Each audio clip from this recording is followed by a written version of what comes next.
Ciao amici, ben ritrovati ai video di FotoArt. Oggi un confronto tra due top reflex, la Nikon D850 e la Nikon D500.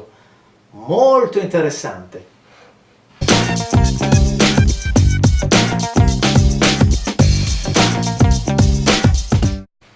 Allora, sono due macchine che potremmo definire simili in quasi tutto. Beh, ovviamente sapete che una, la D850, è una full frame, quest'altra invece è una DX, un formato DX APS-C, con un sensore quindi ridotto. E allora in che cosa sono uguali? Allora, si assomigliano per tantissimi aspetti, perché innanzitutto non c'è il filtro, e questo ci garantisce una nitidezza di quelle veramente da top di classe. Aspettiamo tutti con ansia che Canon dia una bella rinfrescata alle sue fotocamere di punta, dato che ormai ci sono 4-5 anni talvolta di differenza tra questa produzione e quella di Canon, e quindi in 4 anni di strada se ne fa tanta, soprattutto nel settore tecnologico. Sono simili perché, se andiamo a vedere, l'ergonomia è praticamente identica, anche il dorso è praticamente identico, stessi comandi posizionati nella stessa maniera, stessi tasti configurabili, stessa quasi qualità di immagine. Dico quasi perché comunque a livello di gamma dinamica, a livello di capacità di cattura del sensore, la D850 resta un peletto superiore per chi ce l'ha, per chi ha modo come me di confrontarle, talvolta anche andando a fare le pulci, però è proprio una questione forse determinata maggiormente dal sensore, che è un full frame, quindi con un respiro diverso da questo qua, però una lieve differenza c'è. Situazione che si rovescia nel momento in cui, per esempio, compriamo una macchina come questa, la D500, per fare fotografia sportiva o naturalistica. Perché?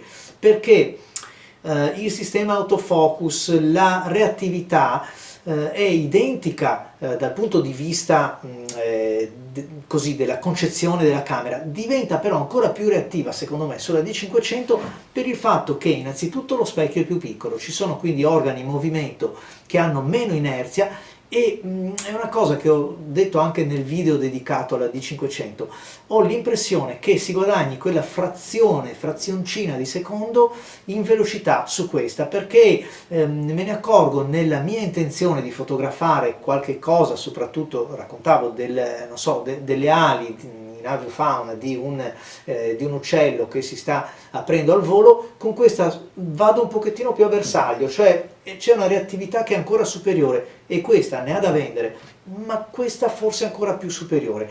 La velocità dell'autofocus trovo che sia identica, anche la capacità di andare a bersaglio, che è una qualità che mi stupisce di queste fotocamere, è la stessa. Perché allora le mettiamo insieme? Qual è il cross point? Ci sono due fattori, due belle domande. Allora, la prima è meglio la D850 con un bel converter 1.4 oppure è meglio utilizzare una D500 con l'obiettivo non moltiplicato?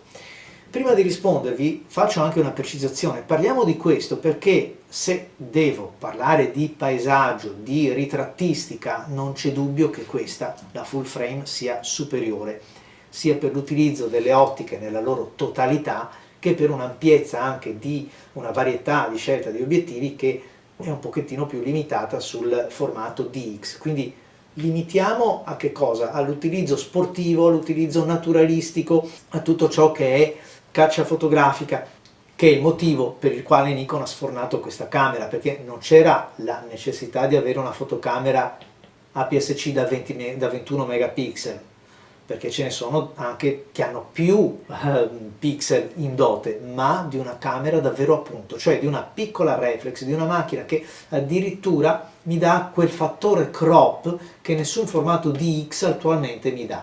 Lo vediamo. Allora, eravamo rimasti a dire: ho un 300 mm, lo utilizzo con un converter 1.4 oppure lo monto qui senza converter? Bella domanda. Allora, secondo me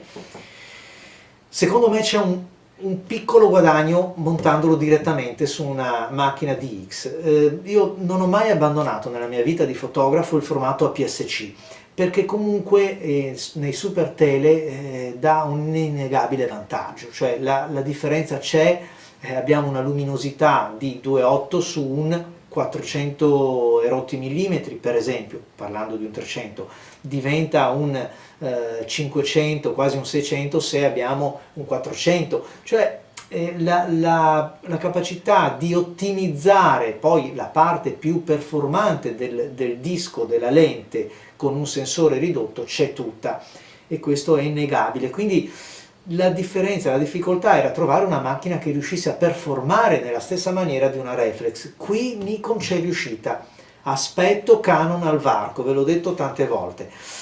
Qui c'è riuscita, e quindi secondo me il vantaggio sta un po' qua.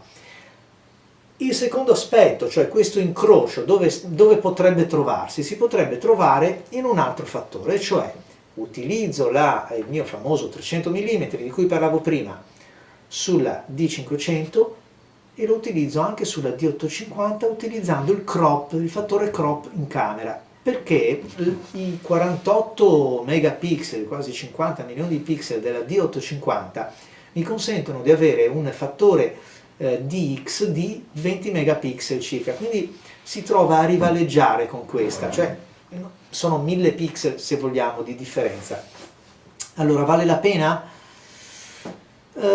Ecco, se la mettiamo sotto questo aspetto potrei quasi dirvi che la qualità approssimativamente è la stessa, cioè dove guadagna un pochettino questa in quei pixel in più, quindi in quel quid appena di accutanza, qui ce l'abbiamo secondo me come gamma dinamica, come finezza cromatica.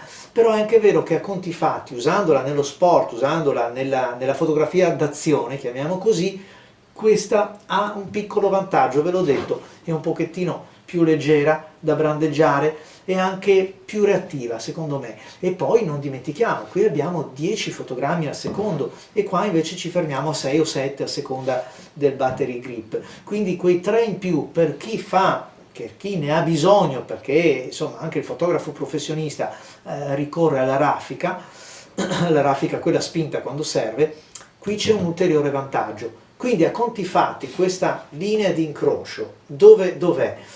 È un pochettino a favore della 500. Se utilizzate la macchina per eventi sportivi, per la caccia fotografica, soprattutto quella spinta, quella d'azione, dove vi serve avere una bella raffica, una qualità, e poi non dimentichiamo, c'è anche un crop in camera, questo è veramente il valore aggiunto della D500, tutto va a favore di questa, costa anche meno, certo, perché questa fa tutto, è un pasto completo, questa è molto specializzata. Io spero che arrivi anche per la Canon una macchina così, l'aspetto ardentemente perché è veramente, appunto, è difficile muovere delle critiche. Andatevi a vedere il video della D500 per avere così una visione un pochettino più esaustiva. Oggi abbiamo parlato soltanto di un confronto, è una camera a posto, anche il comparto video è un buon comparto video, non può rivaleggiare con questa, però è buono, assolutamente di livello. Quel fattore 1,3 di ulteriore ridimensionamento che possiamo